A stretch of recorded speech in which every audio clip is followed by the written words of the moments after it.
Hey guys, this is Finn from Brew Studios, and today I'm going to be reviewing the Razer DeathAdder. Now, the Razer DeathAdder is an excellent mouse, and every gamer would love this mouse. I'm about to show you a few of the things that I really love about this mouse. First thing I really like is when you move the mouse, it feels really lifeless and has basically no drag at all. It's very smooth and yeah, it just doesn't feel like it's not like such a effort to move the mouse anymore. It's actually quite smooth and lifeless. Now, even though I've got a cheap $15 mouse, it's very small, it still does the trick. Like, I'm going to get the Razer specs, but I still think if you're worrying about getting the Razer DeathAdder and having a mouse pad that's not good enough for it and it's gonna ruin the whole thing, the mouse is just good enough. You don't need an excellent mouse pad to, you know, do good with the Razer DeathAdder. It's just an excellent mouse overall. Now, when I find with the mouse, when I'm putting my hand on it, I have a tendency to creep up and put my whole hand on the mouse, and it just feels so comfortable. I've never met a mouse where it just feels so comfortable in the palm of your hand, and it's just, yeah, really comfortable, as I said. Now, as for this one, my $15 cheap mouse, it's an alright mouse, but it's very slow, very laggy, and it hasn't been designed for any type of particular like right-handed or left-handed gamers. Now, the mouse is actually just, I don't like it how it's got those like curves on each side, where this one has a bigger curve on this side, as you can see, for your thumb, and this one over here not so big for your like other fingers. And I just find it very more comfortable and easier to move, and yeah. So another thing I really like is it has a matte finish. It doesn't have any gloss, which is, well, it does have a few bits of gloss on the sides and on the bottom and on the other side, but it's not enough to be recognizable. Like, the front, I think, is the most recognizable part of the mouse, and it's very good because it doesn't attract dust and it doesn't make scratches. It's very, like, it's just, yeah, as I said, very good mouse.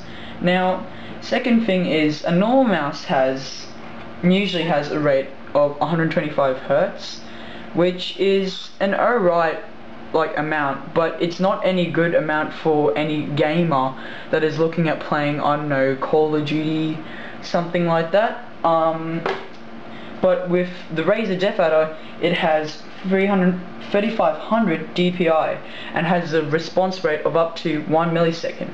That is an excellent response rate. 1 millisecond is just snap. It's basically no lag absolutely whatsoever. Like, as soon as I got this mouse, I realized I had a tendency for missing my targets, as with this one I would often reach them, but it takes a bit of getting used to. Now, if you get your Razer DeathAdder and you've been using a really cheap mouse for a while, you are going to realize a drastic amount of change, and it might be a bit frustrating at start, but you'll eventually get used to the settings of the mouse. Now, it does come with a disc and you can change your settings, but really, guys, I think the setting it comes with is good enough. Now, things I don't like about this mouse is the cord is very tangly. I've heard some of my friends, their wires have actually broken and the wire has come out itself, and it's just, I think they could have put in a bit more effort with the cable. But as I said, it's not really up to the cable, it's up to the mouse in general. So that's just one thing I don't like about it. There isn't really much I don't like about this mouse. It's very good, designed for right-handed gamers. It's just an overall really good mouse. I recommend you should get it if you're a gamer and you're looking at getting a mouse. There are other ones out there, like the, I think it's VAT19. I don't think that's a particular mouse that I would have gotten. I don't think it would be as good as the DeathAdder. There's the Alienware mouse. There's all tons of other ones, but overall I picked this mouse because it just, in general, it does the trick of all the other mouses. Now, one thing that I forgot to mention, these side buttons are also very helpful as well. If you're in, I don't know, searching up something and you don't want to have to go to the thing and click and it will take you back, you can just press these buttons and it'll bring you forward and back from where you want to go. It's very helpful, just gives you a lot less effort. Now, another thing, guys, is this mouse doesn't have a red beam coming out of it. So if you don't see a red beam, don't get so worried, because it's built like that. You're not meant to see it. If you do see it, you probably got something wrong with your mouse. Now, I think the LED lights would survive up to quite a long time, but I recommend if you're maybe sometimes putting it, like, there's a setting on the disc where you can change it, like you can put off this light and this light. So if you don't wanna, if you wanna increase the time of your LED lights, make sure you just have them off, on and off every now and again. But as in general, I think the LED lights would last for quite a long time.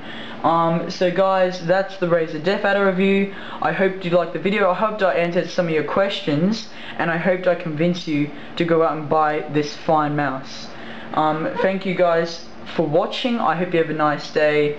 Bye.